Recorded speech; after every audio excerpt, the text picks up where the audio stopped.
So today Google had their big event. They announced 4 different phones. That's a lot. That's more than any other previous year. They also announced brand new Pixel Buds Pro 2, which have the wingtips again, which I'm thankful for because the previous Pixel Buds I could not wear because they always fell out.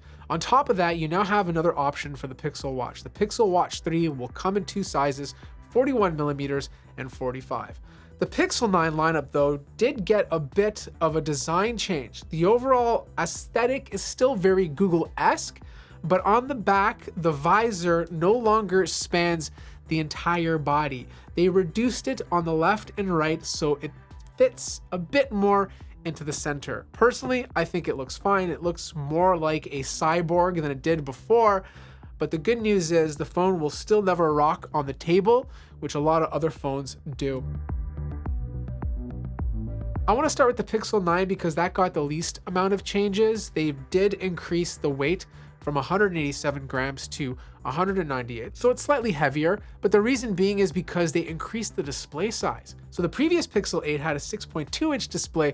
The new one is 6.3. I personally think 6.3 to 6.4 is the perfect screen size overall. The material choices are better as well. The previous Pixel 8 was Gorilla Glass Victus. This one happens to be Gorilla Glass Victus 2 on the back and the front. And then of course you have the aluminum frame. The actual feel of the phone is a bit nicer. The glossy back is only available on the Pixel 9 lineup. So it'll always be very, very reflective, and you're gonna see a lot of fingerprints like you do right now on the Pixel 8. But the sides are smoother. The best way to describe it is you have the sides of an iPhone, but the backing of a Google device.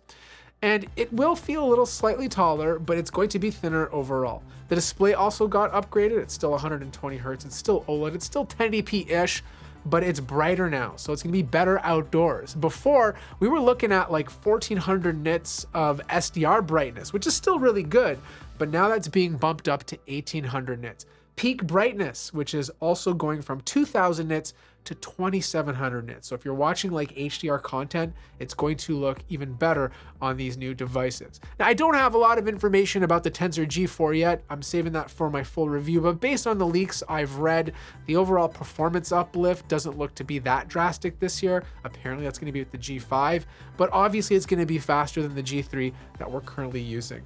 The other big little update is the 12 gigabytes of RAM that is now standard. This has been bumped up from 8 gigabytes, regardless of whatever storage size you go for. But most importantly, the battery is bigger. The previous Pixel 8 had a 58 milliamp hour battery. Now that's 4700 milliamps. We all know that the Pixel lineup doesn't have the best battery life compared to some of the competition, but that 4700 milliamps should help out. And finally, the cameras are a bit different this year. The wide camera is no longer 48 megapixels, it's now 50, which is the exact same 50 megapixel that will also be on the Pixel 9 Pro and the Pro XL. And instead of the previous 12 megapixel ultra wide lens, now that's using a newer 48 megapixel ultra wide lens with a macro focus. So I'm expecting much better pictures with this Pixel 9 than the previous version because the previous version already had good pictures to go with. Unfortunately, the front camera is still the same at 10.5 megapixels. I think it's the exact same hardware, so you're not going to see any changes there. Now, the Pixel 9 Pro is probably my favorite phone from Google. I think it's the perfect size at 6.3 inches. In fact, it's the same dimensions as the regular Pixel 9. The difference comes down to the cameras, some of the features, and the material choices. The Pro lineup is not going to have a glossy back like this. It's going to be very similar to the previous 8 Pro that I have in my hand right now. The backing is going to be very matte like. So you're not going to see any fingerprints. Personally, I found it a lot less slippery to hold. It just felt a tiny bit more premium than the Pixel 9. It's still going to have the aluminum frame. It's still going to be using Gorilla Glass Victus. Look, the screen is also going to be brighter than the Pixel 9. So it's going to have 2000 nits of SDR instead of 1800, and the peak brightness is going to be 3000. So expect a really bright display on the Pixel 9 Pro. The battery size is kind of the same at 4700 milliamp hours, which is, you know, the same as the Pixel 9. I'm quite curious how the battery life is going to be because we're talking about a higher res display. we're talking about a brighter display, I think the Pixel 9 is going to have better battery life than the Pixel 9 Pro. Now, instead of 12 gigabytes of RAM, it's starting with 16 gigabytes, which is a lot. So you're going to have plenty of RAM to utilize, and you can spec these phones all the way up to 1 terabyte of storage. Now, the cameras are obviously the big thing with Pixel phones, and they're getting a bit of a change. So the wide lens is using the same wide lens as the Pixel 9, so a 50 megapixel shooter, but it's also adding a third camera, just like the Pro on the previous device, and it's going to be the telephoto lens. It's now getting bumped up to 48 megapixels. So we're talking about 5 times optical zoom. And if you use Google Super Zoom, which actually works very well, it is digital and it does go up to 30 times, but when it gets cleaned up, you also get a very usable photo. The other difference is the rear camera can now record in 8K. Now, technically, it's not recording 8K natively. What Google is doing on the Pro lineup is letting you record in 4K, then letting you upload it to their cloud service, and they'll upscale it to 8K. It's not doing it directly on the device. They're calling this Video Boost and is only available on the Pro models. The good news though is that the front-facing camera is going to be different than the Pixel 9. It's not 10.5 megapixels, it's now 42 megapixels, and it's a little bit wider. So you're probably gonna have 2 options that let you switch between a very narrow field of view, and if you wanna get more in the image, you can switch it to a wider one. Now, the Pixel Pro XL is very, very interesting because it's pretty much the same as the Pixel 9 Pro. The only differences come down to 2 things. One, you're getting a bigger display. Instead of 6.8 inches like they had on the Pixel 8 Pro, it's now 6.9 while keeping very, very similar dimensions. The other thing is you're obviously getting a bigger battery. You're getting a 5060 milliamp hour battery, which should obviously give you better battery life. But we know that the Pixel 8 lineup in general didn't have the best battery life. I'm hoping this G4 processor is a lot more efficient. But the most exciting announcement, at least for me, was the Pixel 9 Pro Fold. I know most people are not going to buy it, but I just love foldable phones. Like, I really do. They're just so cool. Very niche focused right now, but the Pixel 9 Pro Fold is coming to Canada. It's coming to a lot of other countries.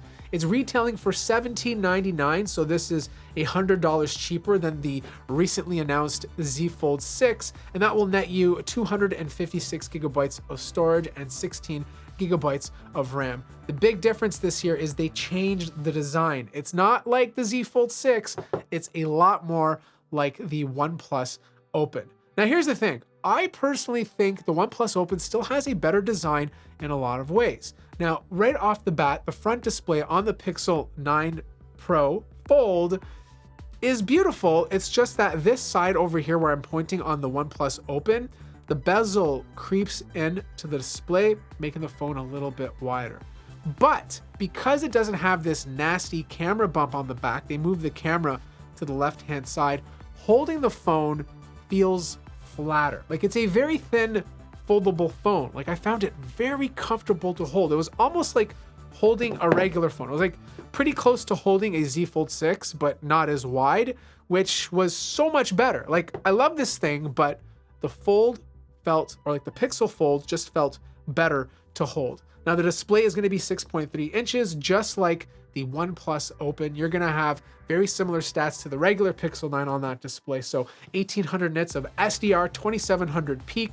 But when you open up that big internal screen, you're going to have an 8-inch display, which is bigger than both the Z Fold 6 and the OnePlus Open. That big 8-inch display is absolutely massive. The crease is still there. It's very noticeable, not as noticeable as the original Pixel Fold, but yes, when you're putting it on angles and you see the light reflect off it, you're obviously going to see it, but if you're looking at it directly on, it's not noticeable at all. The only concern I have about this display, or this Fold rather, is the battery size. Like, it's a 4650 milliamp hour battery, so a little bit bigger than the battery inside of the Z Fold 6. 16 gigabytes of RAM, 256 gigabytes of storage.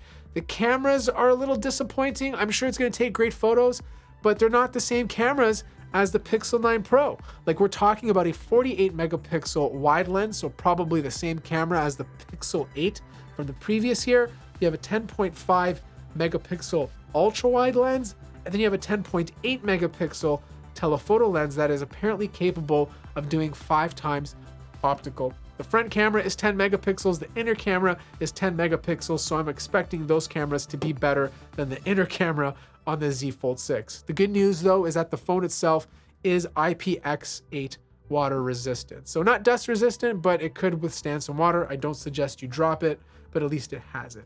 From a software feature standpoint, the outer screen has this really cool feature. If you have kids or you need to make someone focus on it, it'll play a cool little animation to get their attention, and then you can go ahead and take a photo.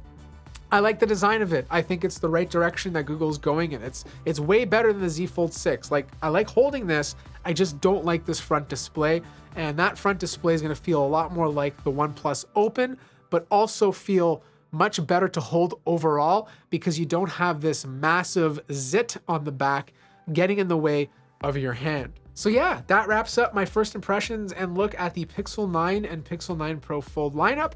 I will be reviewing all of them, so make sure to subscribe to the channel so you don't miss that. Like the video if you liked it, and I'll see you guys in the next one.